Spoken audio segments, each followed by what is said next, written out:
Welcome back to the lectures in quantum chemistry introductory topic and also molecular spectroscopy. The last two lectures we examined molecular vibrations using two elementary models. One is known as the simple harmonic oscillator model, the most elementary approach to studying molecular vibrations, and the second one was to take into account unharmonicity using a special form known as the Morse oscillator form. We looked at the energy levels, the wave functions, the transition frequencies, and the fact that vibrational spectrum of a diatomic molecule in the harmonic oscillator contained only one line, whereas in the Morse oscillator you do get several lines and therefore you do get a spectra of lines. Both these models are elementary and they form the basis for understanding molecular vibrations of polyatomic molecules, and that is the topic of this lecture. We will take a brief tour on understanding the molecular motion based on the degrees of freedom. This whole lecture is a qualitative account. I will not be able to give you quantitative description of the molecular vibration of polyatomic molecules without getting into the mathematics of it, and the mathematics of it in the classical mechanical level, it involves normal modes of vibration.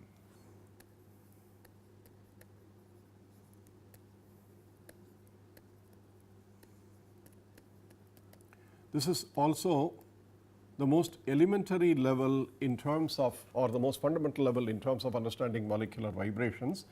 The normal modes are the analogues of the harmonic oscillator in one dimension.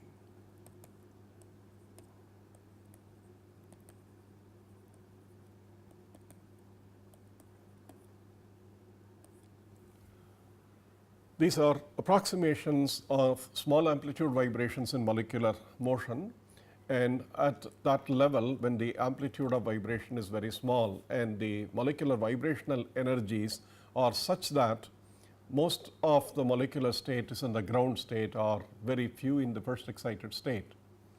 And if the potential energy supports many such vibrational states, then the normal mode approximation is a very important one in understanding what are the basic frequencies that the molecules will absorb and which will be seen in the infrared spectrum. Therefore, in that sense, normal mode is the equivalent of the harmonic oscillator model.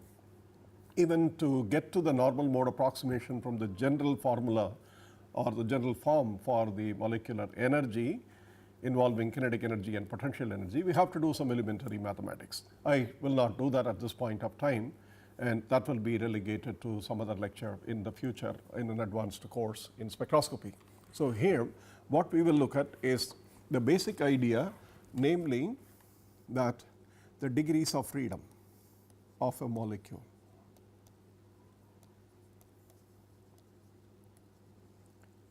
There are n atoms in a molecule in general, 2, 3, 4, 5, whatever n is a fixed number, and each atom in a true sense has 3 degrees of freedom of motion in a 3-dimensional world, which is what we live in. The 3 degrees of freedom basically relate to the fact that we have 3 orthogonal axes, and therefore we have 3 independent components of the position or the velocity or the momentum, whatever that may be. Therefore, each atom has 3 degrees of freedom in general, and therefore there are the 3n degrees of freedom, which is the total degree of freedom for n atom molecule. We are not taking into account the electrons. We will assume that it is the atom as a whole. Of the 3n, it is possible for us to immediately visualize that the molecule as a whole is moving in one direction or in another direction, and obviously there are 3 different such directions which are mutually independent of each other, and this is what we call as the 3 translational degrees of freedom. Essentially all the atoms move in the same direction, and therefore this is a concerted motion, And so, let us take the 3 translational degrees of freedom out. They are not relevant for this particular topic. In addition, the molecules also have a concerted motion about an axis, which we call as an angular motion or a rotational motion. We will study more of it in the next lecture. The rotational motion is usually visualized in terms of 3 mutually independent axes known as the principal axis of moments of inertia, principal axis of inertia, or principal axis in molecules. 3 of them for nonlinear molecules.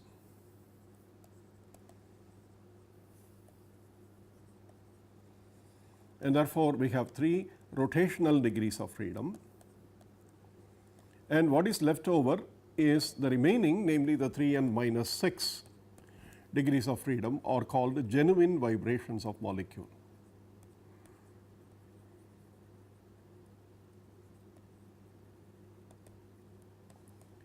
By genuine vibrations, what we mean is that the molecule does not exhibit at the same time when it undergoes vibrational motion, which is the relative displacement of the atoms with respect to each other in a molecule. The center of mass of the molecule does not move. That means the molecule is not translating, or the molecule is not rotating at the same time. We assume that these are all independent. In principle, they are not independent, but for certain approximations and for calculating energy levels at a very low level of approximation, we can treat these motions as fairly independent of each other. And therefore, the energies associated with the translational motion, the energy associated with the rotational motion, and the energy with the vibrational motion can be treated as independent. In principle, they are not. No molecule is static. No molecule does not undergo, every molecule undergoes rotation at any temperature above 0 Kelvin, and even at 0 Kelvin the molecule undergoes vibration, and at any temperature above 0 Kelvin the molecule also translates. Therefore, in principle these degrees of freedom are coupled to each other, but for the level of approximation and to understand the basic features of spectroscopy, we assume that these are independent. Therefore, we have 3n minus 6 degrees of freedom genuine vibrations for a polyatomic molecule which is nonlinear. Why? For a linear molecule, if you assume that the atoms are all collinear, for example, the rotation about this axis, the molecular axis, does not have any energy associated with it. There is no moment of inertia. There is no inertia associated with that motion. There is no energy requirement. The only axis that we can think about is, suppose the center of mass is somewhere here. The rotation about this axis, for example, if this axis is in the plane of the board, if it is this axis, then the rotation is about up and down. It is about that axis. If the rotation, if the axis is perpendicular to the plane of this board, then the molecule rotates in plane, that is on the plane of the screen. These are the 2 independent degrees of freedom, 2 independent rotational degrees of freedom.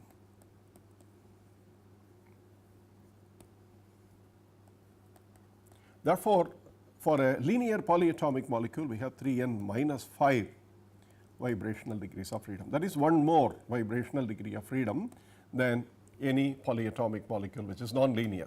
Okay. Now, these are all conceptual ideas. How do we visualize them? Let us take a very simple example of a triatomic molecule. Okay. And even before that, if you think about a diatomic molecule, it is a linear molecule by definition. Therefore, 3n minus 5 there means only one vibrational degree of freedom, which is about the bond axis, namely the displacement about the equilibrium of the 2 atoms, and therefore that is what we have been studying as a small molecule, small amplitude vibration, or as an anharmonic vibration in the last 2 lectures.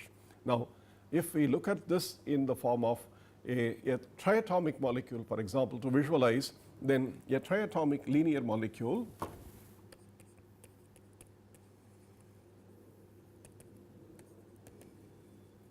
carbon dioxide, for example, oxygen, carbon, oxygen. The center of mass is right at the carbon, and this is one example. There are 4 vibrational degrees of freedom. 3n minus 5, and n is 3, so there are 4. And in the case of say ozone or water, which are famous examples in molecular spectroscopy for very detailed study of vibrational motion and rotational motion, you have 3 vibrational modes. Therefore, I shall describe here what is called the normal vibration, which is essentially a harmonic vibration about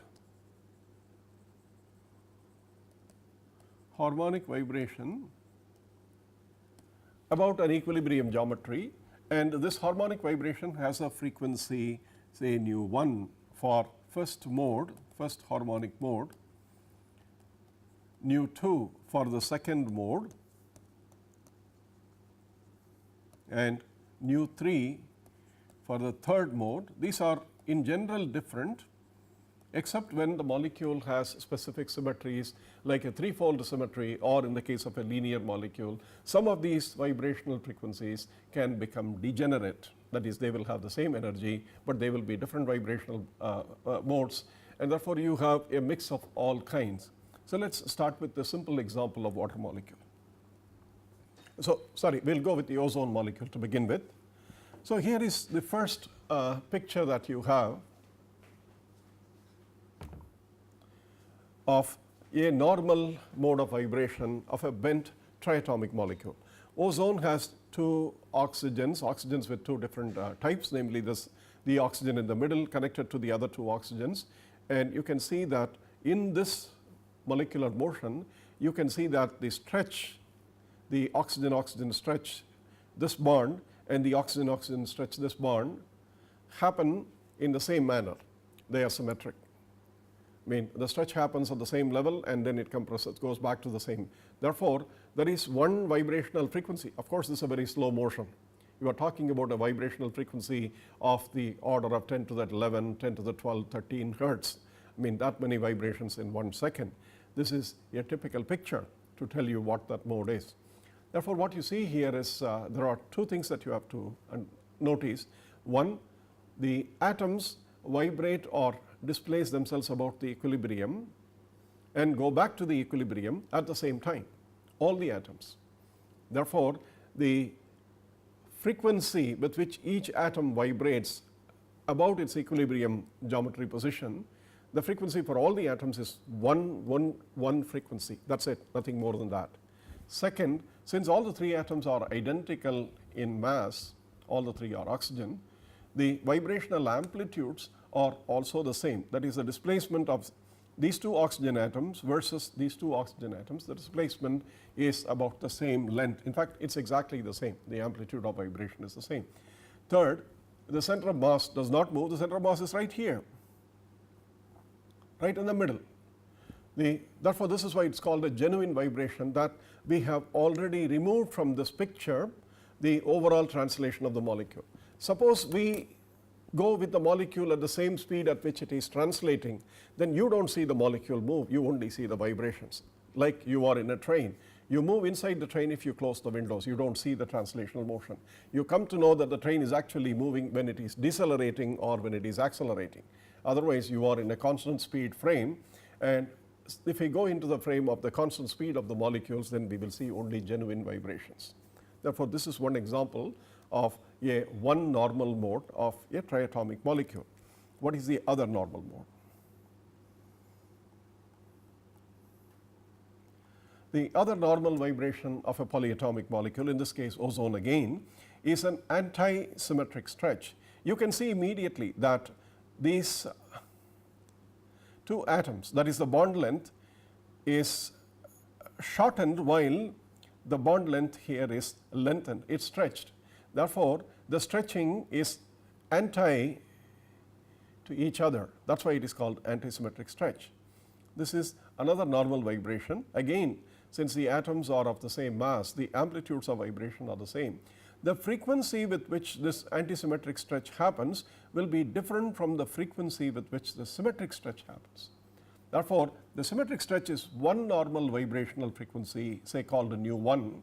The antisymmetric stretch is the second normal vibrational frequency, probably called nu2. It does not matter which label is, there are conventions for putting these labels right, but the point is the frequencies are different. And the third motion, which is of a much lower frequency than either of those bending, the symmetric and antisymmetric stretch, is the bending vibrational motion. You can see that in the bending vibrational motion, it is the O bond angle which gets changed. It does not do so here. In the stretch, you do not see any change in the bond angle. Okay? The bond angles remain the same. Whereas the bending motion, which is an independent normal mode, actually changes the bond angle. Of course, there appears to be a stretching, but it is not. Okay? These three modes are the three normal vibrations of any bent triatomic molecule, whether it is ozone or whether it is water or whether it is sulfur dioxide or nitrogen dioxide, it does not matter. Any triatomic molecule which is nonlinear, these are the three normal modes that you can have. And all three will have different frequencies no matter what, because all of them have, when we study group theory at a later time, all of them correspond to what is known as the C2V symmetry point group, and the C2V symmetry point group also tells us that the molecule vibrational modes will not be degenerate, they will all be non-degenerate. Okay? Now, this is for the nonlinear molecule. What about the nonlinear molecule involving water? It is the same. You can see that there is a symmetric stretch, there is an anti-symmetric stretch, and then there is this bending. The thing that is to be noticed here, even if it is not visible clearly in this picture, is that for any given vibrational frequency, the displacement of the hydrogen atoms from the equilibrium will be much farther than the displacement of the oxygen atom from its equilibrium position. Oxygen is heavier, therefore, it undergoes a very slight displacement, but at the same frequency. Therefore, obviously, it travels a smaller distance in the same amount of time, while the hydrogen atoms travel a larger distance at the same amount of time, which means that the amplitudes of vibration are more. In fact, it is inversely proportional to the square root of the mass, I think it is. Therefore, the amplitudes are different for different atoms and are dependent on the masses, but the frequency with which the atoms vibrate in a given normal mode is identical for all the atoms. And in principle, all the atoms will move. If you want to keep the center of mass at one position, the vibrational positions have to be adjusted in such a way that you have that. All the atoms have to vibrate. They have to be displaced. This is the feature of a normal vibration. Okay. Now, what about a linear molecule? Let us take carbon dioxide as an example. Carbon dioxide being a linear molecule of a 3 atom molecule, the number of vibrational degrees of freedom is 3 and minus 5, which means that there are 4 vibrational degrees of freedom, one in addition to what you see in a bent triatomic molecule. And here is an example of here is a picture of the normal vibration of a symmetric stretching. Now, the symmetric stretching here, if you look at it, carbon dioxide with the carbon in the middle and the 2 oxygens at the end. The bond lengths are stretched identically on both sides, and carbon and oxygen having different electronegativities, there will be a dipole moment in the direction from the positive carbon to the negative oxygen in this direction, but that dipole will be compensated, or it will be cancelled by the dipole in this direction, because the dipoles are charge into distance vectors, and the 2 vectors cancel each other. Therefore, during this vibration, there is no dipole moment either formed or present. Equilibrium structure of carbon dioxide does not have a dipole moment, and during this particular vibration there is no dipole moment, and we cannot detect this kind of molecular motion in traditional infrared spectroscopy. To detect this motion, we need to study what is known as the Raman spectroscopy, which takes into account the scattering properties, light scattering properties of the molecule. So, Raman spectroscopy is able to do complementary detection to infrared spectroscopy. We will see that when we need to study Raman spectroscopy later. This is one stretching mode. The anti-symmetric stretching of carbon dioxide is such that the carbon-oxygen bond, one of them is shortened while the other is lengthened, but here obviously the carbon has to move in order to see that there is no overall translation. I mean, the molecule does translate, but we are not considering them. We are in the frame in which the molecule is translating. Therefore, what we see is the relative displacement of the atoms. And here clearly that there is a dipole moment which is not cancelled by the dipole moment in this direction, because the charge difference is the same between this carbon and this oxygen as well as this carbon and this oxygen, but the distances are different. Therefore, the dipole moment in one direction is more at times than the dipole moment in the other. Therefore, the dipoles do not cancel each other. Therefore, this has an oscillating dipole moment, and this is detected using infrared spectroscopy. It is easy to detect that. Surprisingly, in Raman spectroscopy, this cannot be detected. Any molecule which has a center of symmetry has either Raman's detection modes or the infrared detection modes. These are things that we will learn more in detail when we study spectroscopy in detail. Okay. The third is the bending vibrational mode of carbon dioxide.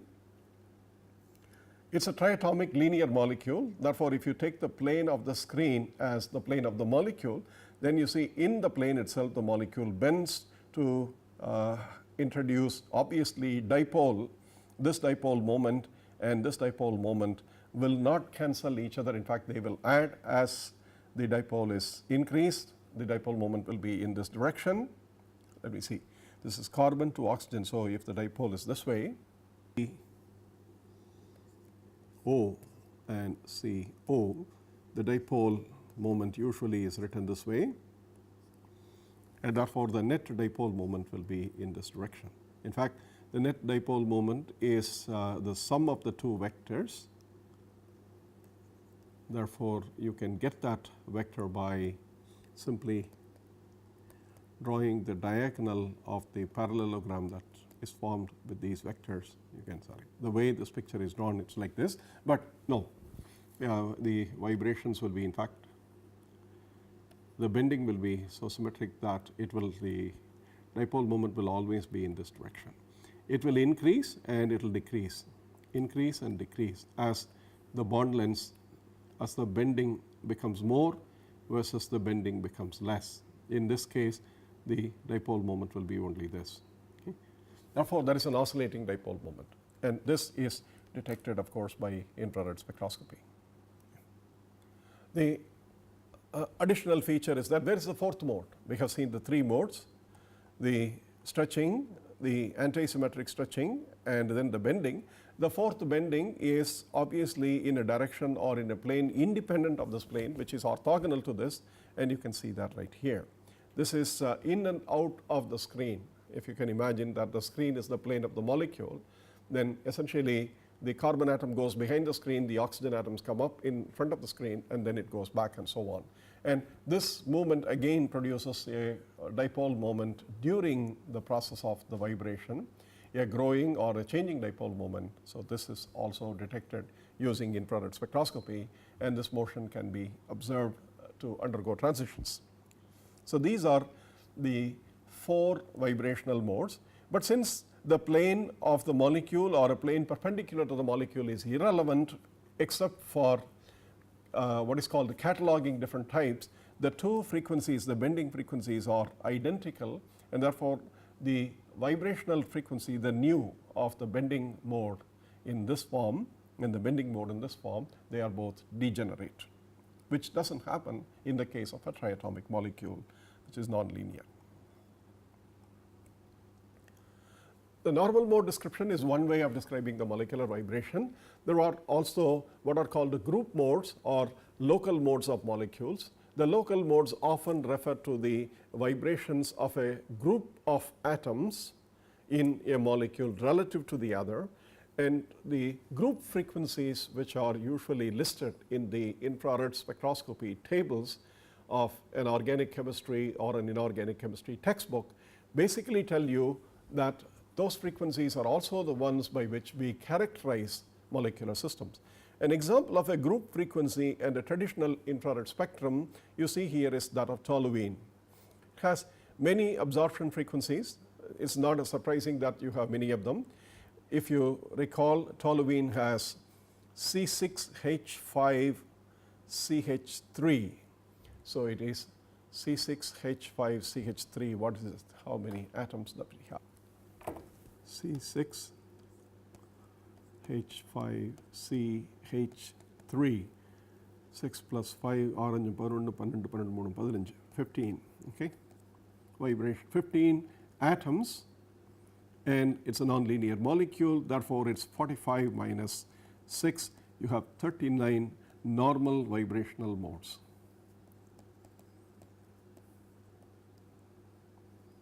Quite obviously, visualizing each one of these vibrational modes is possible with the current day computational technologies that we have, the techniques that we have. The 39 normal vibrational modes of toluene can be visualized by solving this problem in a computer using basic quantum chemistry methods, and those 39 vibrational frequencies will be listed somewhere. You can basically search for them in the internet also, but I have looked at many of these vibrational frequencies. Here you have 39 normal vibrational modes.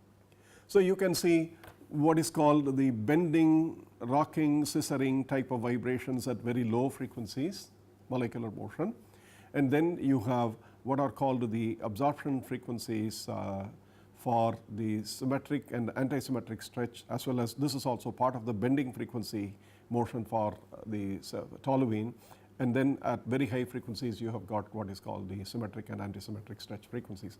So this is a typical toluene spectrum in solution in some of the in toluene 99%. I mean, it's as pure as you can. This is one example of what are called group frequency identifications for molecules. Tables and tables of spectra are recorded and listed.